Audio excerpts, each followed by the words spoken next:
Welcome back. Well, we have a bad cat prancing around here looking for mischief. Actually, he's looking for someone to play with him. He's just in this really, really bouncy, playful mood.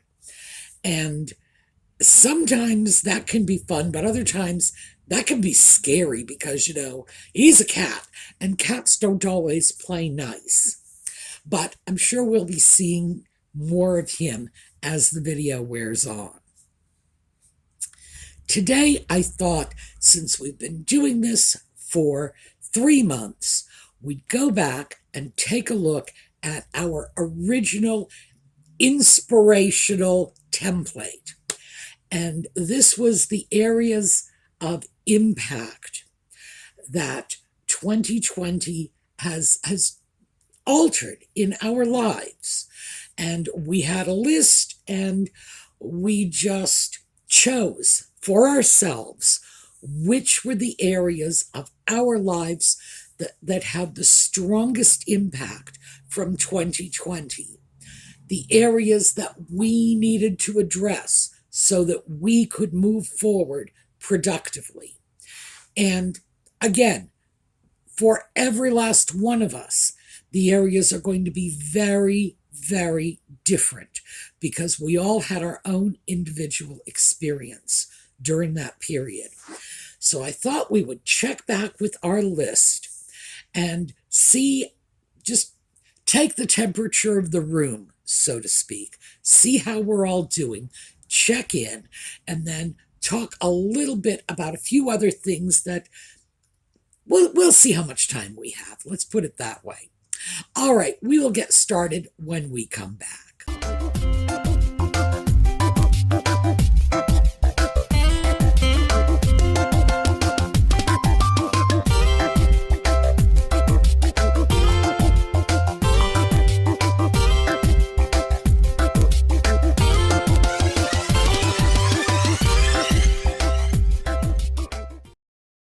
Okay, well, let me go over the list with you. And by the way, I had to go dig it out because when I sat down with a pencil and piece of paper and tried to remember all of the areas on our list, I continually leave one off, always. We have 8 points on our list. I get 7, and I always forget the 8th, the same 8th. It's every time, same one I forget. So let's just take a quick refresher and don't blame yourself if you didn't remember because I had to look it up too. Legal, physical, financial, professional, social/family, emotional, mental, and environmental. Now, as I explained when we first started using this template, it's a template I got from grad school when I was studying counseling techniques for people with substance abuse issues. So, legal, number 1.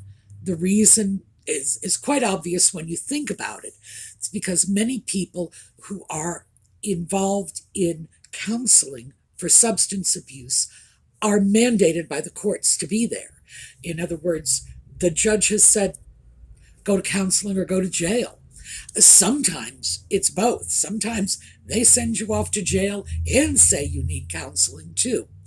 But for people in that situation, the legal interface is usually pretty important, pivotal even. So although it may not be that significant for many of us, and it is going to be for some of us, it's still on our list.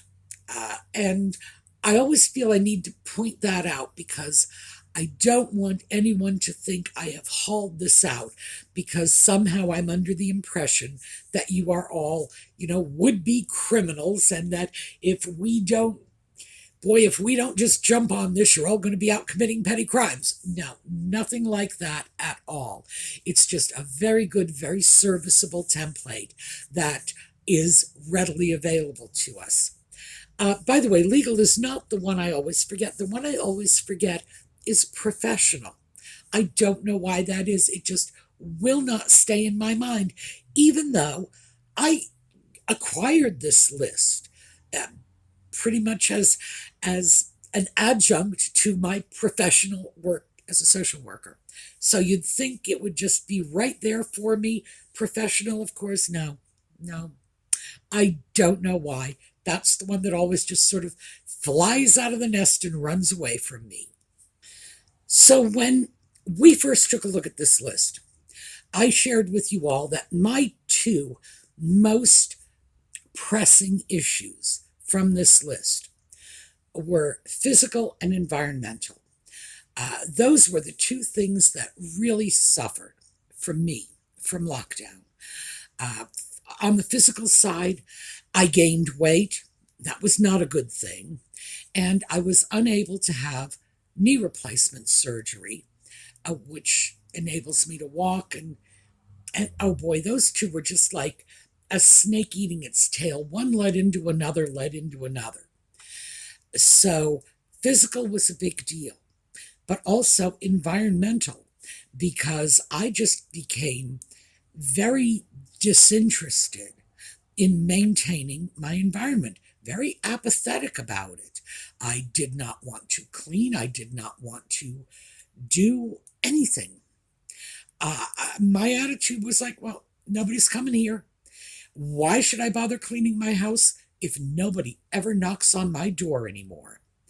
Now, and of course, we talked about that. That's not why you keep your property clean and in good repair, etc. Because, oh my God, what if somebody sees? No, there are other reasons for that, but I certainly allowed myself to fall into the mindset of thinking, so what? If nobody sees it, it's like, if a tree falls in the forest and nobody hears it, does it make a sound? Well, if my house is a mess and nobody knocks on my door, do I really need to clean it? It was one of those really bizarre sort of spirals that I got into. And that's where I needed to start, gradually getting myself out. There were other areas that I put much further down on the list. Professional, I really did not feel that my professional life was impacted negatively by 2020. At that point, I was making videos for YouTube. I didn't really view this as a profession. I viewed this as sort of a hobby. I certainly was glad that I had this platform, this forum that I could use to stay in touch with people, to bring a sense of community to a group of people who were scattered literally all over the world and all in lockdown. So no, I didn't see that as any negative impact professionally. Certainly, there had to have been emotional impacts and mental health impacts, because suddenly I just decided, I don't have to clean my house anymore. I can just live like a pig and this is fine. Of course, that indicates there's emotional and mental health impacts, although I didn't see it. And even in January, when I started this, I was still distancing myself from that. There was that level of denial. Nah, it's fine. Don't worry about it. We'll just pick up the house and we'll pretend we never got crazy in the first place. No, obviously I must have gotten a little loopy, or the choices I made would not have seemed like good choices to me. And in fact, they did, at least to some extent. Oh, by the way, have you noticed my little cat friend is on the chair behind me? Yes, he did make his appearance. He is being good, and he may well be going to sleep over there. which is a lot better than when he was trying to pounce on me earlier. So I think we've all had impacts. And I think for most of us, the impacts have been right across the board. Almost every area of this list has had some impact for most of us. And perhaps none of us have had a significant legal impact, or maybe none of us have had a significant financial impact, but I think they are there even if they're under the surface, even if we are looking at issues like somewhere down the line, when we have to deal with the fact that our community is probably going to end up raising taxes, that we're going to have to deal with this. And I am still, to this day, finding strange little bits of 2020 that I didn't realize were floating around at the time. Just stuff that's creeping out of the woodwork. And I'm looking at this saying, oh, wait a minute, I didn't notice, that this or that happened.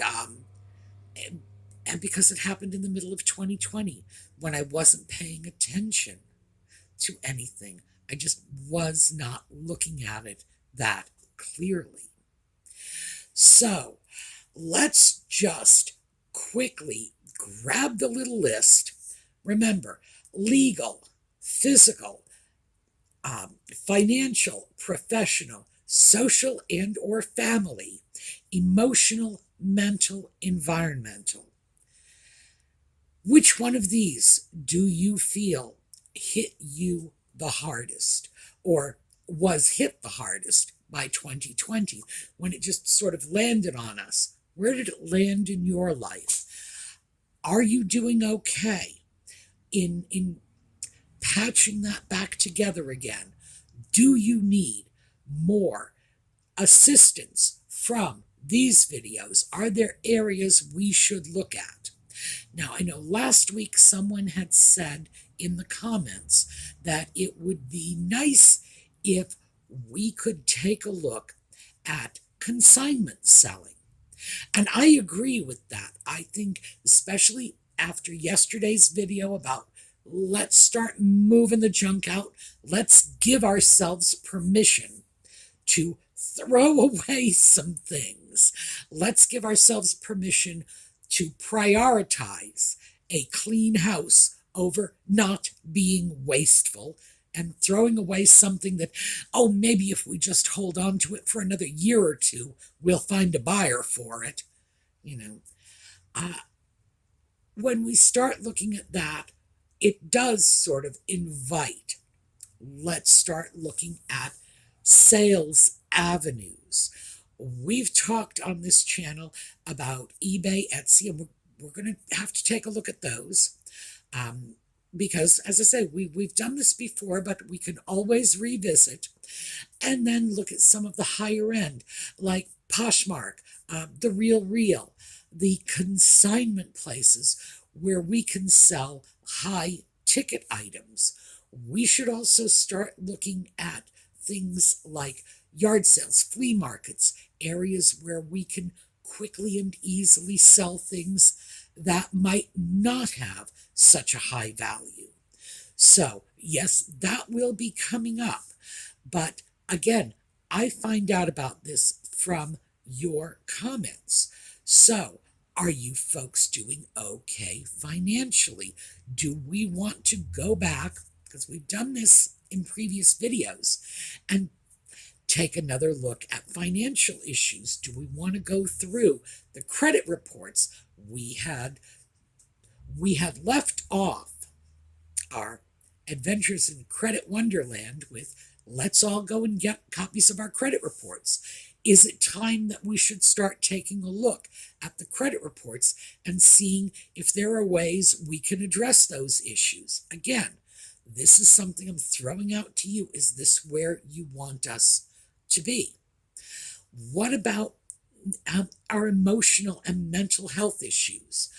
Do we want to take a look at the resources we have out there, counseling, psychologists, psychiatrists, crisis intervention counseling. Is this something that would be of interest? I will throw in this very quickly. I did see a psychologist last week. And I've mentioned this before. I see psychologists, psychiatrists, counselors, social workers, whatever. It's just like a Chinese restaurant menu. It's like one from column A, one from column B. I divvy it up. I don't always see the same sort of professional. I just kind of go right across the board. And I do see a mental health professional every few years, just to make sure I'm not, crazy and don't know it. And my last mental health professional, this very lovely woman named Alma Bond, who I got lucky. She ended up in my little one-horse town, and she was a very significant psychologist. She died a little over a year ago. She passed away. She was nearly 100, so this was not, it's not a tragedy that she died. That was almost inevitable. But she was a writer in addition to a psychologist. So I got lucky that a person of that stature sort of fell into my lap by retiring to my little one-horse town. And now I'm out. I need to go shop and find myself another mental health professional, in case I need one again. Who knows? But as I say, I do feel it's good to check in. I built most of my career on assisting people finding solutions to their problems. And many times those problems involved getting mental health assistance. So it would be very hypocritical of me if I wasn't willing to do this myself too. So we can go back and take a look at that. I want to throw this open to you so that we're addressing the things you want addressed. So now that I've thrown all of this out, let me just very quickly throw something a little off topic out. I have lately, when I have gone to YouTube, and you all watch YouTube, same thing happens to you. You go to YouTube, you pull up a video, and running down the right-hand side of the screen, there will be all of these suggestions. YouTube is making suggestions, things for you to watch. And they have been suggesting that I watch videos about women of our general age, women over 50, let us say, who are lonely and are being taken advantage of by what they call romance scammers. These are people who are operating out of, usually out of Africa, out of Ghana or Nigeria. And they pretend to be a man or a woman because, hey, it's the 21st century. And they express a romantic interest in a woman they find online. Sometimes they find them on dating websites. Sometimes they just find them on Facebook. And they pretend to be romantically interested in the woman in question. The romance moves on for a period of weeks, sometimes months. And when the woman is eventually bonded to them, they start asking for money. Oh, by the way, this isn't only women. Men are victimized by these scammers as well. But the videos that YouTube shows me are for women. I don't know why. I find men being scammed just as fascinating. But what I did, my takeaway from all of this was that many of us are very seriously damaged in some way or another, that we are vulnerable. We have been traumatized. Has it all been 2020? I don't know. When I listen to the stories of these women who got involved with these romance scammers, many of them had lost their partners and were suddenly left alone. You know, just they wanted a little company, they wanted a little romance, they wanted whatever they wanted. And they ended up giving significant amounts of money to someone they thought was their Prince Charming, but in fact was a scammer out of Nigeria who was using somebody else's photographs, somebody else's life story to snare these women, and has no intention of ever meeting with them, whisking them off into the sunset, or whatever it is they were hoping would take place. So I know you're probably thinking, Sue, what the? You're babbling like this. No, there's a point to this. It made me realize that we, our channel population, the Sue Me community, are perceived not just by YouTube as victims, but by scammers as prey, as targets to go after.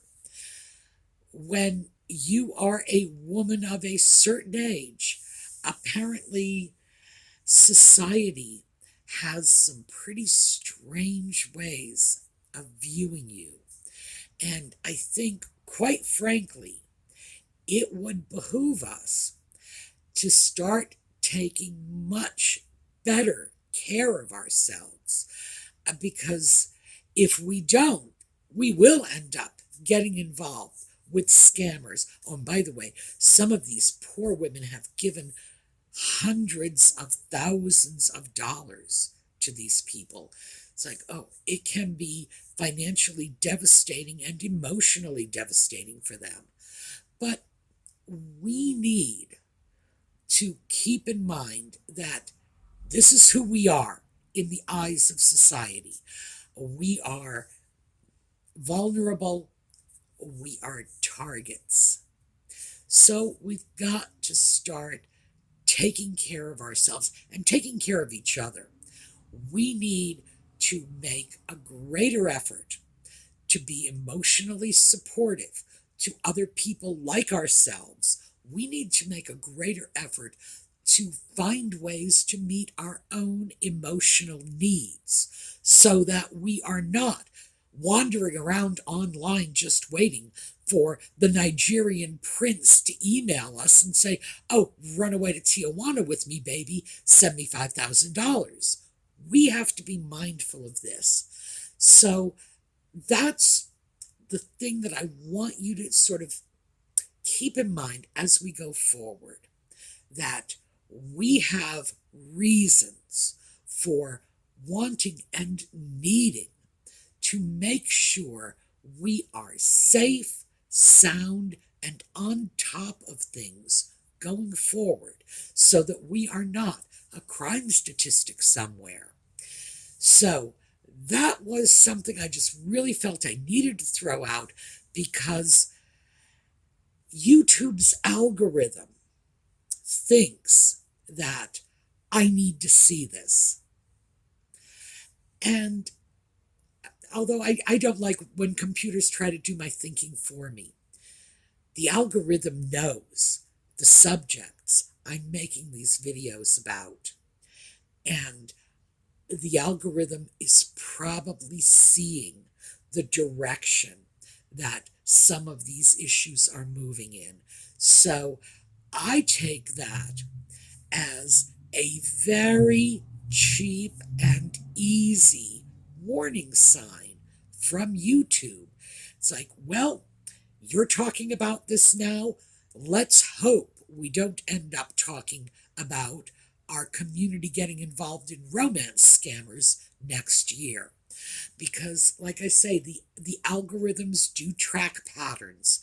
And so it would behoove us to remember we need to take care of ourselves and each other.